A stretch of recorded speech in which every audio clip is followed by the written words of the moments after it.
Caste disabilities 1850, next year, next legislation, that was in the year 1850. Caste Disabilities Abolition Act.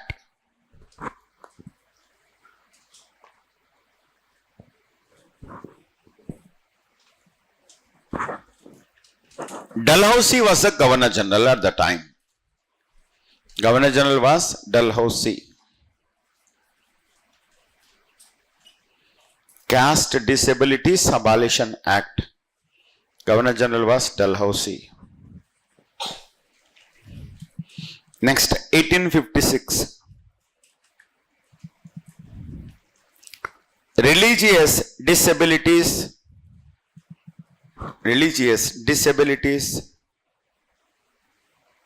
Abolition Act. Religious Disabilities Abolition Act. Again Dalhousie. Governor General was Dalhousie. Next, Widow Remarriages Act 1856. That was also in 1856, and it was also by Dalhousie. Dalhousie was the Governor General. And this act should be supposed to be considered one of the last social legislation to be passed by the British government. After 1856, the British have withdrawn from making legislations for the refinement of Indian societies. The reason for withdrawing from social legislations by the British, outbreak of 1857 revolt. 1857లో తిరుగుబాటు వచ్చింది. సిపాయిలు British వారికి వ్యతిరేకంగా ఈ తిరుగుబాటు చేశారు. అయితే ఈ తిరుగుబాటును British వాళ్ళు అణిచివేయగలిగారు. ఒక సంవత్సరం లోపల it could be suppressed completely by the British. But after the suppression of the revolt, the Queen Victoria, she has made an announcement. And the announcement that was made by her is the British will abstain from interfering in the social affairs of the country. And following this announcement, the British have completely withdrawn from making social legislations after 1858 onwards. One reason for withdrawing from making social legislations by the British, ఎందువల్ల వీళ్ళు విరమించుకుంటున్నారు చట్టాలు చేయడానికంటే, in this 1857 revolt, it was not the revolt of the Sipais alone. Apart from the Sipais, various other groups also taken part in the revolt. It was not exclusively the revolt of the Sipais. It was the revolt of other groups also. One of the groups who have also taken part in the revolt was the conservative Hindus. Orthodox Hindus and conservative Hindus. And their reason for taking part in the revolt was the social legislations made by the British. These conservative Hindus have considered the enactment of these kind of social legislations by the British as an interference in the personal affairs of the Hindus. Personal affairs. హిందువులు కొంతమంది ఛాందసవాద హిందువులు ఏమని భావిస్తున్నారంటే, British వాళ్ళు సతీ సహగమనాన్ని రద్దు చేశారు. For example, దీన్ని కొంతమంది తప్పుగా అర్థం చేసుకున్నారు. ఎలా అర్థం చేసుకున్నారు? ఇది బ్రిటిష్ వారు తమ సొంత విషయాల్లో జోక్యం చేసుకోవడం లాగా భావించారు. తమ సొంత విషయం సతీ సహగమనం నిషేధించడానికి నువ్వెవడివి? నువ్వు ఎక్కడి నుంచి వచ్చావు? నీ ఊరేంటి? నువ్వు ఎలా దీన్ని నిషేధిస్తావు? నువ్వు ఎవరివి? నీకేం సంబంధం? మేము ఎప్పటి నుంచి అనుసరిస్తున్నాం దీన్ని, సతీని? అప్పటి నుంచి ఉంది సతీ ప్రాక్టీస్ అనేటువంటిది. It is being continued since the Rigvedic age. The first stage of the sati can be seen in Rigveda. ఆ కాలం నుంచి అనుసరిస్తున్నాం. నిన్నగాక మొన్నొచ్చి నువ్వు దీన్ని అబాలిష్ చేస్తావా? నీకేం అధికారం ఉంది దీన్ని అబాలిష్ చేయడానికి? మా పూర్వీకులు అనుసరించారు, మా పెద్దవాళ్ళు అనుసరించారు, 100 సంవత్సరాలుగా అనుసరిస్తూ వస్తున్నాం. ఇప్పుడు వచ్చి నువ్వు దీన్ని తప్పంటావా? That was the version of the conservatives. Widow remarriages, same reason. వితంతువులు వివాహాలు చేసుకోకూడదు, అది అరిష్టం. ఎవరు చెప్పారు? మా శాస్త్రాలు చెప్తున్నాయి, మా పెద్దవాళ్ళు అనుసరించారు.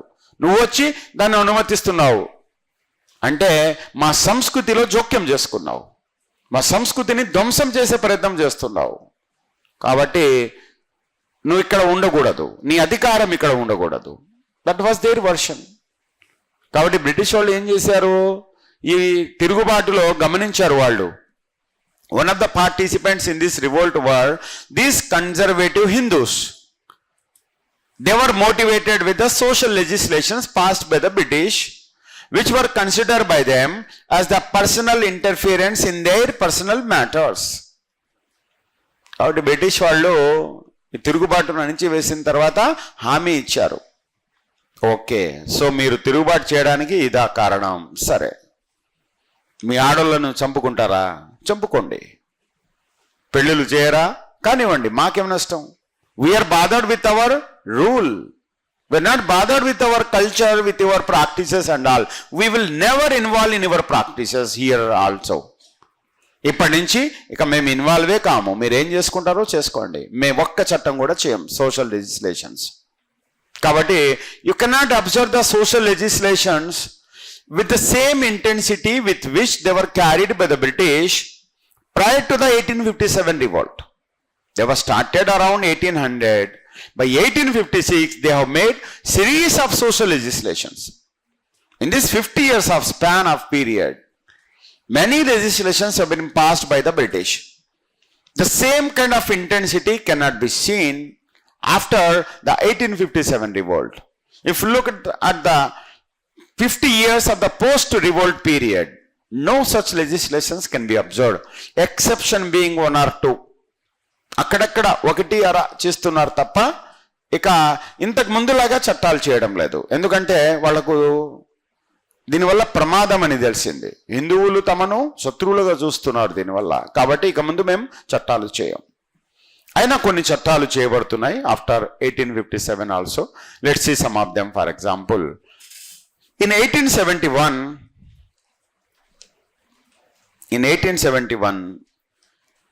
age of 1871, age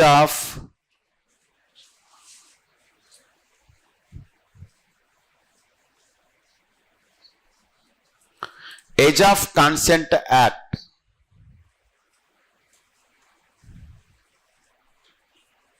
age of consent act.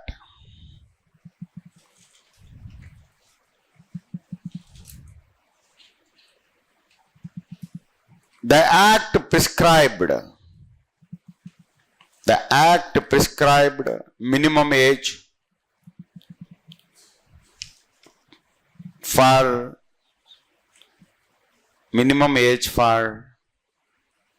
the marriage of bride and bridegroom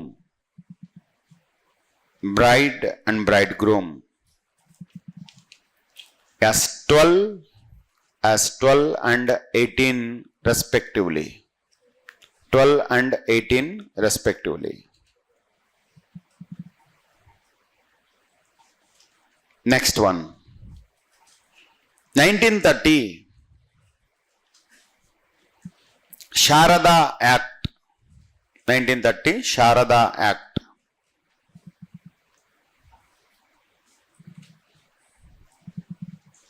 Sharada is the name of the member of Central Legislative Council, Harivilas Sharada. His name was Harivilas Sharada, who has introduced the bill for this legislation.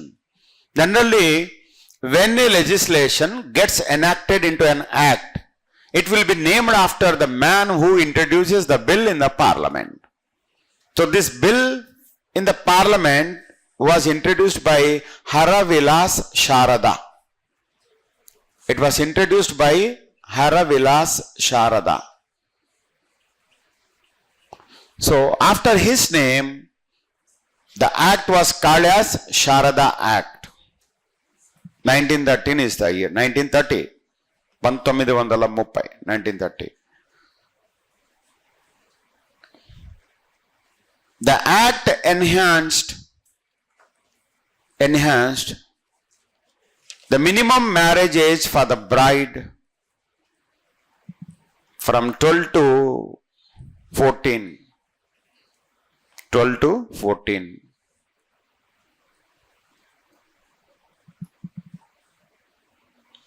Next again 1948 a modification was done to this act. 1948 after the independence. The act was further modified.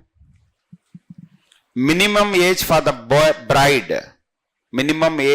bride raised from 14 to 15. Raised from 14 to 15. Earlier it was 14, now raised to the 15. Again in 1978, one more amendment was made to the legislation. Accordingly, both the ages of the bride and bridegroom were altered.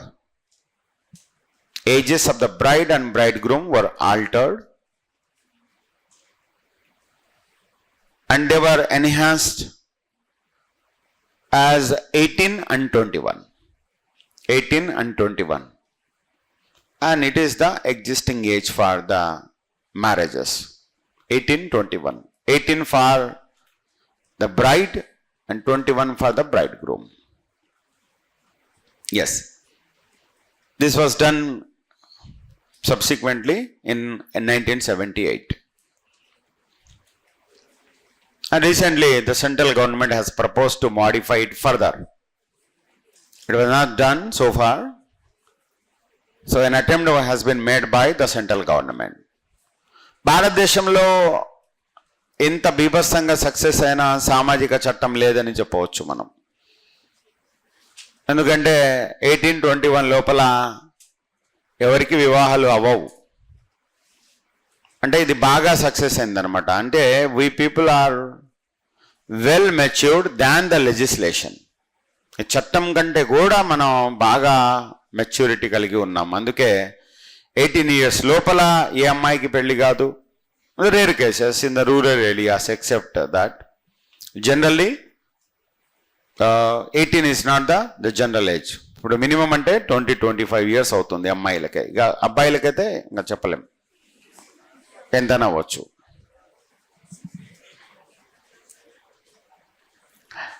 Right. Social policies of the British. Then after the social policies,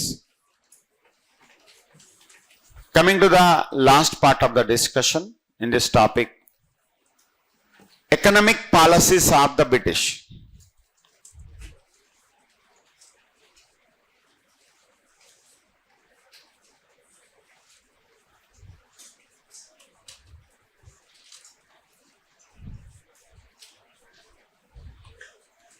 Economic policies.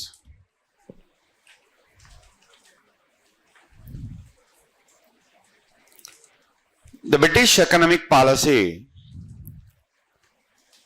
went on changed from time to time based on their position, their requirement in the country.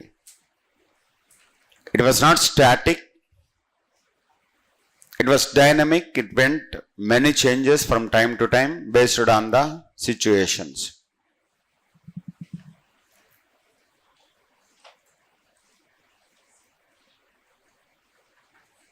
Okay.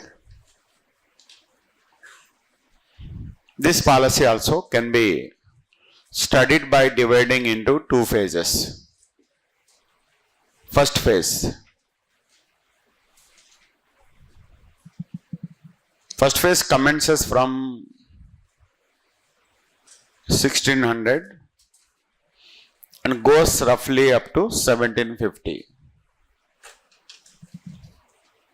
Goes up to 1750.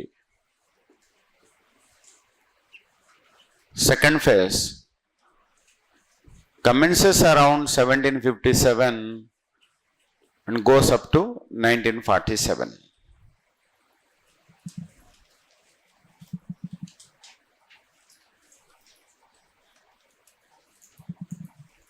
Okay. Let's see the first phase, 1600 to 1750.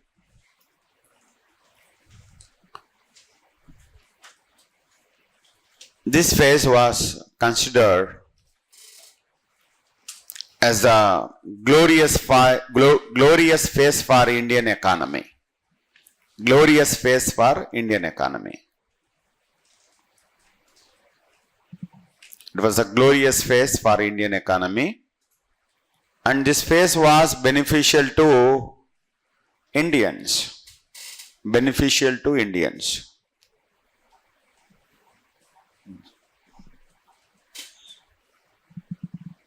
What the British have done in this particular phase, why it is beneficial to Indians.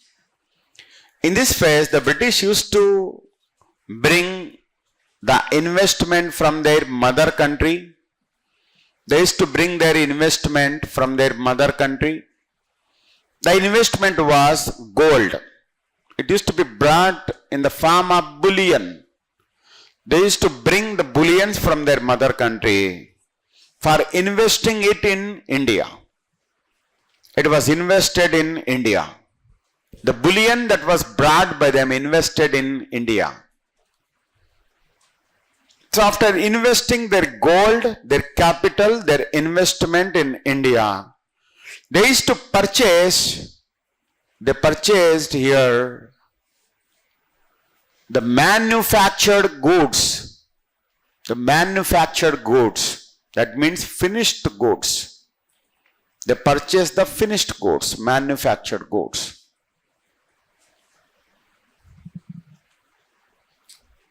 And these manufactured goods, which they have purchased, they exported to their mother country. They were in turn gets exported to their mother country, where they used to be sold,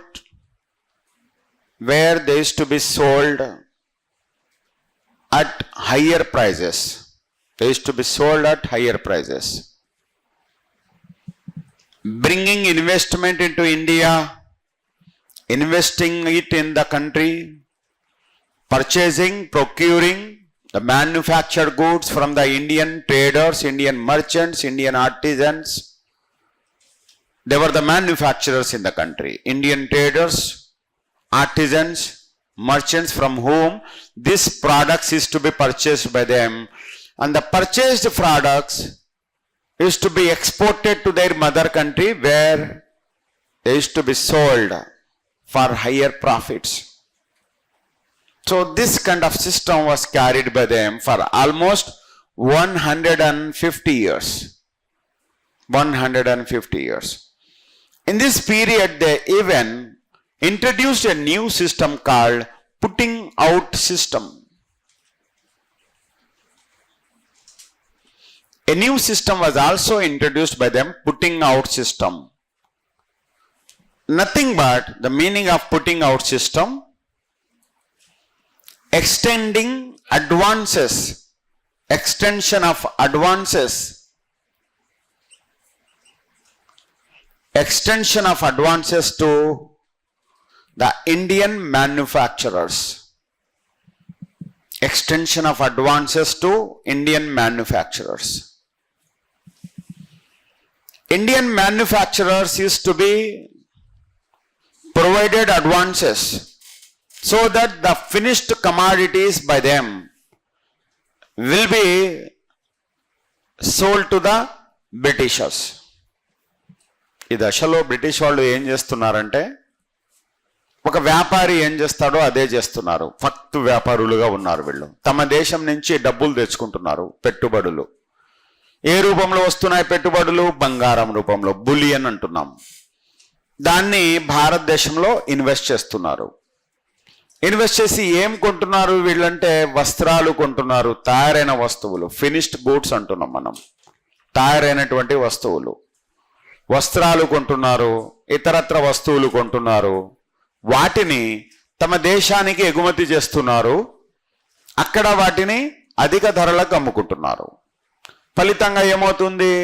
British వారికి లాభాలు వస్తున్నాయి, భారతదేశంలోని చేతి వృత్తుల వారికి, చిన్న చిన్న పారిశ్రామికవేత్తలకు, చేతి వృత్తుల వారికి, వ్యాపారులకు, రైతులకు, వీళ్ళందరికీ కూడా ధరలు లభిస్తున్నాయి, మంచి ధరలు లభిస్తున్నాయి.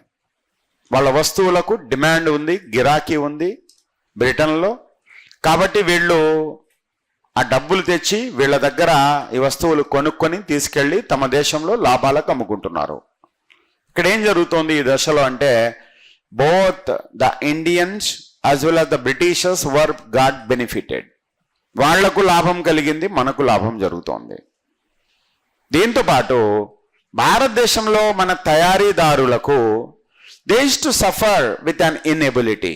The inability of the Indian manufacturers was the shortage of capital.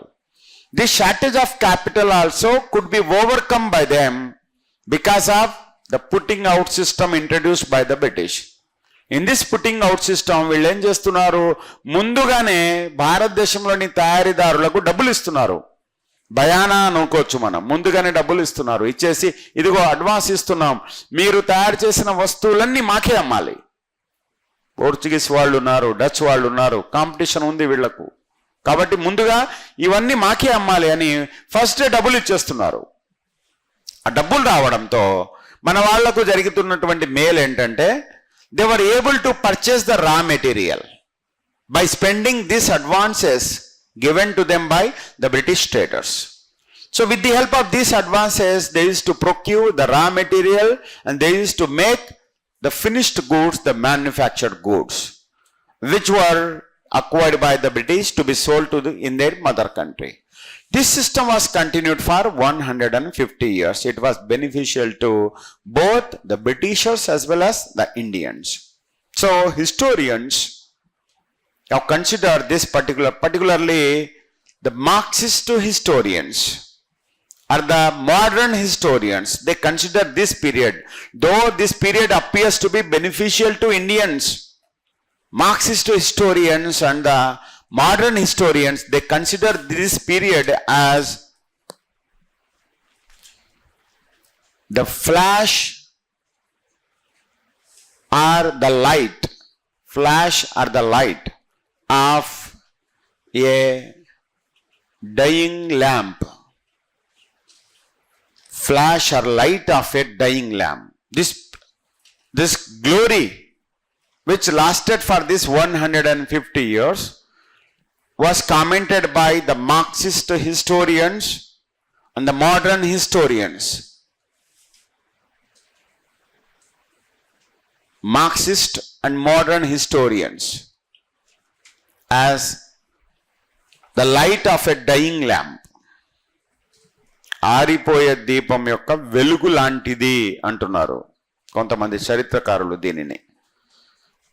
వాళ్ళు డబ్బులు తెస్తున్నారు, మనకు పెడుతున్నారు, మన వస్తువులు కొంటున్నారు, అమ్ముకుంటున్నారు, మనకు దండిగా లాభాలు వస్తున్నాయి. అయితే ఈ లాభాలు అని అనుకుంటున్నాం కదా, ఈ కాలంలో మనం ఈ లాభాలు ఏవైతే ఉన్నాయో ఇది ఒక దీపం ఆరిపోయే ముందు ఇచ్చేటటువంటి వెలుగు లాంటిది. దీపం ఆరిపోయే ముందు ఏం చేస్తుంది? పెద్ద వెలుగిస్తుంది. ఇచ్చేసి నెక్స్ట్ మినిట్ ఏమవుతుంది? టప్మని ఆరిపోతుంది అన్నమాట. అలాంటి వెలుగు ఇది. దీన్ని మీరు వెలుగు అనుకుంటున్నారు. It is the light of a dying lamp. అంటే ముందుంది చీకటి అనేటువంటిది చెప్తున్నారనమాట చరిత్రకారులు. అది నిజమైంది కూడా. Right. So that was the first phase in which the British went on continued as a mere traders. అచ్చమైనటువంటి వర్తకులుగా తమ పని తాను చేసుకుంటూ వెళ్తున్నారు. Okay, coming to the second phase, here starts the music. Second phase, 1750 to 1947.